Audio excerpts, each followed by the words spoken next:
किसी भी राजनीतिक पार्टी के लिए सबसे जरूरी या कहा जाए कि पार्टी की नींव होता है उसका संगठन। भाजपा या मोदी सरकार की चाहे जितनी आलोचना की जाए, लेकिन सत्य यही है कि भाजपा का संगठन जितना मजबूत है और जिस गति के साथ कार्य करता है, उसके कोई संगठन उसके मुकाबले में नहीं है। और सत्य यह भी है कि मोदी सरकार की या भाजपा सरकार की चाहे जितनी आलोचना की जाए, लेकिन सत्य यह भी है कि आजाद भारत में जितनी चालें जनता के साथ में मोदी सरकार ने खेली हैं, उतनी आज तक किसी ने नहीं खेली। अब बात करते हैं कांग्रेस के संगठन की। सच्चाई क्या है? कांग्रेस के संगठन में भारी फेरबदल की चर्चा चारों ओर है, हो रही है। वो कौन सा दिन होगा जिस दिन भारी फेरबदल कांग्रेस के संगठन में देखने को मिलेगा? क्योंकि भारी फेरबदल आज तक देखने को नहीं मिला। 2014 से 2022 तक कांग्रेस का संगठन कमजोर व लच्चर ही रहा है।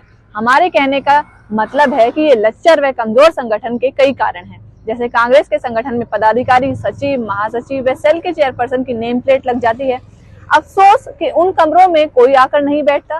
30 दिन में 25 दिन उस कमरे की कुर्सियां इंतजार करती रहती हैं कि कोई आएगा, लेकिन कोई नहीं आता। भाई लोगों की दुकानें घर से ही चलती हैं।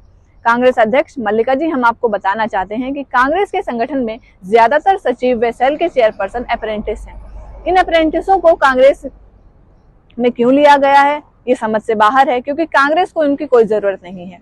लेकिन ये सब के सब राहुल गांधी को अपना करीबी बताते हैं और ये कहते हुए नजर आते हैं कि जब अध्यक्ष ही नहीं आते हैं तो हम यहाँ आके क्या करें। ऐसी सोच है भाई लोगों की कांग्रेस के प्रति। कांग्रेस अध्यक्ष खड़गे जी, आपको कांग्रेस अध्यक्ष बनने का मौका मिला है, अपने कार्यकाल में ऐसा कुछ कर जाइए जो याद। संगठन जो अभी मौजूद है पूरा बदल डालो। पुराने कार्यकर्ताओं को, वरिष्ठ कांग्रेसी नेताओं को वापस बुलाया जाए, उनके कंधों पर भार शर्तों के साथ डाल दो, क्योंकि वरिष्ठ कांग्रेसी लोगों को संगठन बनाने का और तोड़ने का दोनों का तजुर्बा भरा पड़ा है। क्यों नहीं उन लोगों को एक मौका दिया जाता है? अब आते हैं कांग्रेस में जो ये परिपाटियां हैं कि सचिव, महासचिव, चेयरपर्सन बनने के बाद वो अपने साथ प्राइवेट आदमी लाते हैं, जैसे कि गाय के साथ बछड़ा आता है। इन प्राइवेट लोगों को लाने के साथ ये भाई लोग अपनी दुकानें चलाते हैं। कुछ लोग ऐसे हैं जो भ्रष्ट भी हैं और तिहाड़ तक जाके आ चुके हैं। हमारे कहने का सीधा मतलब है कि जब एआईसीसी का स्टाफ मौजूद है और स्टाफ के कर्मचारियों को क्यों नहीं रखा जाता है? एआईसीसी स्टाफ के लोग तजुर्बेकार होते हैं, हर स्टेट के लोगों को जानते हैं, पहचानते हैं। फिर ये फिजूल खर्ची क्यों की जा रही है और किस लिए की जा रही है? इसलिए इस प्रथा का अंत किया जाए, खड़गे साहब। अब आते हैं कांग्रेस के संगठन में रिटायरमेंट का अर्थ क्या होता है।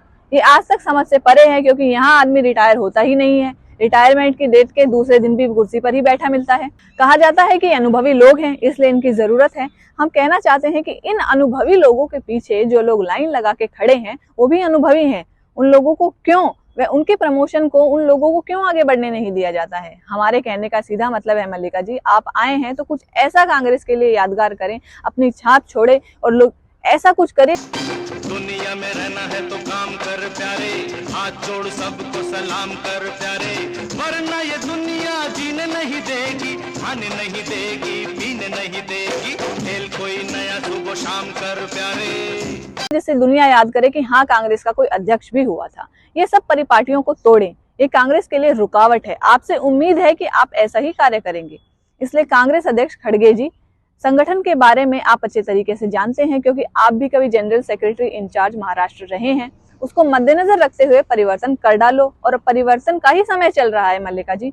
हमारे कहने का सीधा मतलब है कि 2014 से 2022 तक राहुल गांधी के इर्द गिर्द जो लोग बैठे हैं, उनमें रणदीप सुरजेवाला, वेणुगोपाल, सप्लायर एटीएम करने वाले अलंकार, पुलिस वाला Baiju, MA MPhil from London, Kaushal Vidyarthi, VRS IAS K Raju, Ajay Maken, BJP ideology रखने वाले भंवर जितेंद्र सिंह, एरोगेंट कनिष्ठ सिंह, इन भाई लोगों ने राहुल गांधी को घेरे में लेके जिस तरीके से कांग्रेस का सत्यानाश किया है, अफसोस कांग्रेस ने इन लोगों को राज्यसभा देकर बढ़िया इनाम दिया है। यही कांग्रेस की सबसे बड़ी भूल है, क्योंकि जनता में और कार्यकर्ताओं में इन सभी की छवि बहुत ही खराब है। कोई इन्हें राहु कहता है तो कोई इन्हें शनि कहता है। हम तो आज तक ये समझ नहीं पाए कि ये क्या है। साथ ही साथ जनता भी आज तक ये नहीं समझ पा रही है कि क्या ये वही कांग्रेस है जिसे कभी इंदिरा गांधी चलाया करती थी, और जो कांग्रेस पार्टी कभी बैठे बैठे वोट लिया करती थी, आज उसको वोटों के लिए यूं दरबदर भटकना पड़ रहा है और उसके बाद भी कांग्रेस को वोट नहीं आ रहे हैं। मैं रेणुका, यंग इंडिया न्यूज से।